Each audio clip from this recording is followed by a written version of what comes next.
ओम नमो भगवते वासुदेवाय। ओम नमः शिवाय। आप सभी को सावन सोमवार और कामिका एकादशी की शुभकामनाएं। आज बहुत ही अद्भुत संयोग बना हुआ है जिसमें आज आप भगवान श्री हरि विष्णु और महादेव दोनों की आराधना एक साथ कर सकते हैं। जो मनुष्य आज कामिका एकादशी के दिन पूरी श्रद्धा और विश्वास के साथ श्री हरि की विधि विधान से पूजा करते हैं, उन्हें आध्यात्मिक शुद्धि प्राप्त होती है और सभी पापों से मुक्ति मिल जाती है।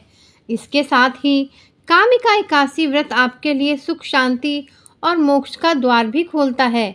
आइए आज सुनते हैं कामिका एकादशी व्रत की कथा। जय श्री हरि।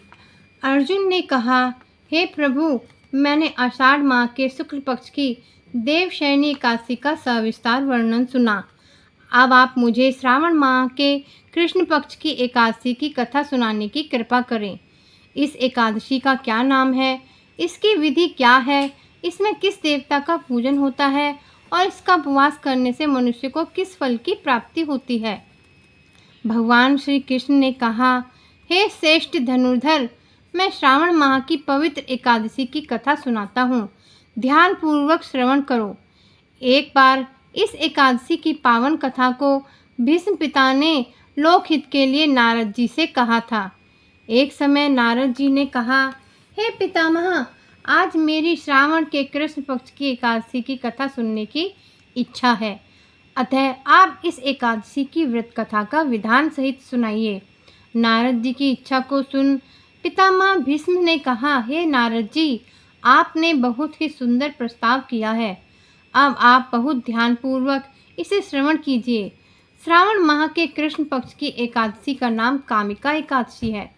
इस एकादशी की कथा सुनने मात्र से ही वाजपेय यज्ञ के फल की प्राप्ति होती है। कामिका एकादशी की उपवास में शंख चक्र गदाधारी भगवान विष्णु का पूजन होता है। जो मनुष्य इस एकादशी को धूप दीप नैवेद्य आदि से भगवान विष्णु की पूजा करते हैं, उन्हें गंगा स्नान के फल से भी उत्तम फल की प्राप्ति होती है।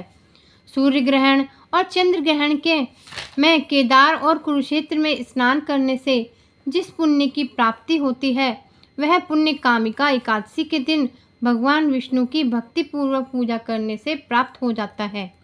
भगवान विष्णु की श्रावण माह में भक्तिपूर्वक पूजा करने का फल समुद्र और वन सहित पृथ्वी दान करने के फल से भी ज़्यादा होता है। व्यक्ति पात में गंडकी नदी में स्नान करने से जो फल प्राप्त होता है, वह फल भगवान की पूजा करने से मिल जाता है। संसार में भगवान की पूजा का फल सबसे ज़्यादा है, अतः भक्तिपूर्वक भगवान की पूजा न बन सके तो श्रावण माह के कृष्ण पक्ष की कामिका एकादशी का उपवास जरूर करना चाहिए। आभूषणों से युक्त बछड़ा सहित गोदान करने से जो फल प्राप्त होता है, वह फल कामिका एकादशी के उपवास से मिल जाता है। जो उत्तम द्विज श्रावण माह के कृष्ण पक्ष की कामिका एकादशी का उपवास करते हैं तथा भगवान विष्णु का पूजन करते हैं, उनसे सभी देव, नाग, किन्नर, पितृ आदि भी पूजा हो जाती है। इसलिए पाप से डरने वाले व्यक्तियों को विधि विधान सहित इस उपवास को करना चाहिए। संसार सागर तथा पापों में फंसे हुए मनुष्यों को इनसे मुक्ति के लिए कामिका एकादशी का व्रत करना चाहिए। कामिका एकादशी के व्रत उपवास से सभी पाप नष्ट हो जाते हैं। संसार में इससे अधिक पापों को नष्ट करने वाला कोई और उपाय नहीं है। हे नारद जी, स्वयं भगवान ने अपने मुख से कहा है कि मनुष्यों को अध्यात्म विद्या से जो फल प्राप्त होता है, उससे अधिक फल कामिका एकादशी का व्रत करने से मिल जाता है। इस उपवास को करने से मनुष्य को न यमराज के दर्शन होते हैं और न ही नरक के कष्ट भोगने पड़ते हैं। वह स्वर्ग का अधिकारी बन जाता है। जो मनुष्य इस दिन तुलसी दल से भक्तिपूर्वक भगवान विष्णु का पूजन करते हैं, वे इस संसार सागर में रहते हुए भी इस प्रकार अलग अलग रहते हैं, जिस प्रकार कमल पुष्प जल में रहता हुआ भी जल से अलग रहता है। तुलसी दल से भगवान श्री हरि का पूजन करने का फल एक बार स्वर्ण और 4 बार चांदी के दान के फल के बराबर होता है। भगवान विष्णु रत्न, मोती, मणि आदि आभूषणों की अपेक्षा तुलसी दल से अधिक प्रसन्न होते हैं। जो मनुष्य प्रभु का तुलसी दल से पूजन करते हैं, उनके सभी पाप नष्ट हो जाते हैं। हे नारद जी, मैं भगवान की अति प्रिय श्री तुलसी जी को प्रणाम करता हूँ। तुलसी जी के दर्शन मात्र से मनुष्य के सभी पाप नष्ट हो जाते हैं और शरीर के स्पर्श मात्र से मनुष्य पवित्र हो जाता है। तुलसी जी को जल से स्नान कराने से मनुष्य की सभी यम यातनाएं नष्ट हो जाती हैं। जो मनुष्य तुलसी जी को भक्तिपूर्वक भगवान के श्री चरण कमलों में अर्पित करता है, उसे मुक्ति मिल जाती है। इस कामिका एकादशी की रात्रि को जो मनुष्य जागरण करते हैं और दीपदान करते हैं, उनके पुण्यों को लिखने में चित्रगुप्त भी असमर्थ है। एकादशी के दिन जो मनुष्य भगवान के सामने दीपक जलाते हैं, उनके पितर स्वर्गलोक में अमृत का पान करते हैं। भगवान के सामने जो मनुष्य घी या तिल के तेल का दीपक जलाते हैं, उनको सूर्यलोक में भी सहस्त्रों दीपकों का प्रकाश मिलता है। एक गांव में एक वीर क्षत्रिय रहता था। एक दिन किसी कारणवश उसकी ब्राह्मण से हाथापाई हो गई और ब्राह्मण की मृत्यु हो गई।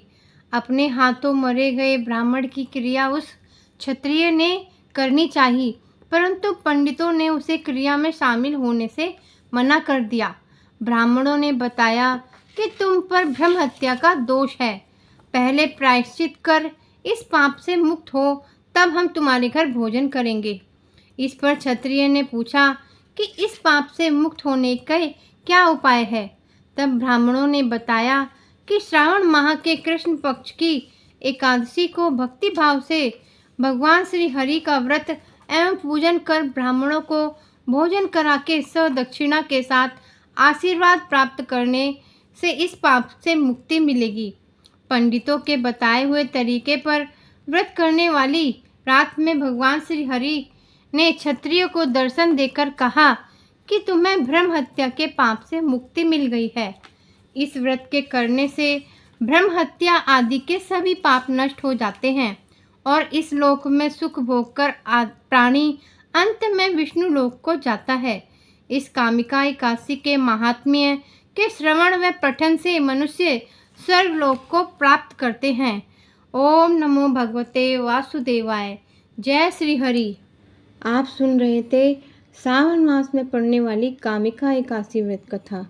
ऐसी और भी कथाएं आप सुनना चाहते हैं तो आप मेरे चैनल को सब्सक्राइब करना ना भूलें। आपको ऐसी कथाएं मेरे चैनल पर सुनने को मिलेंगी। तो मिलते हैं अगली वीडियो में। तब तक के लिए जय श्री कृष्णा। राधे राधे।